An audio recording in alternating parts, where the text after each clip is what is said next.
நம்ம இப்போ பார்க்க போகிறது பஞ்சமகா புருஷ யோகத்தில் ஒன்று. இதுக்கு பேர் சசயோகம். சசயோகம்னா என்ன? இதுக்கு காரணகர்த்தா சனி பகவான்.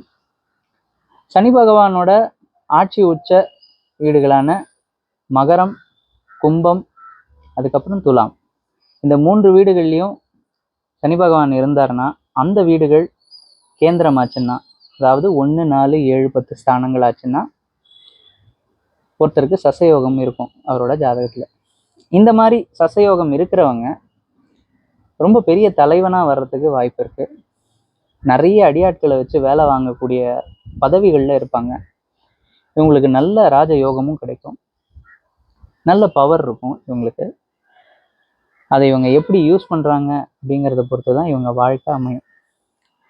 இந்த மாதிரி சசயோகம் உங்கள் ஜாதகத்தில் இருந்ததுன்னா கமெண்ட்ஸில் சொல்லுங்கள். இது உங்கள் தாராபலம் ஆஸ்ட்ரோ ரிசர்ச் அண்ட் அகாடமி. நான் உங்கள் மகாதேவன். மேலும் இது போன்ற தகவல்களுக்கு like, share, subscribe and follow. மீண்டும் சொல்லுங்கள்.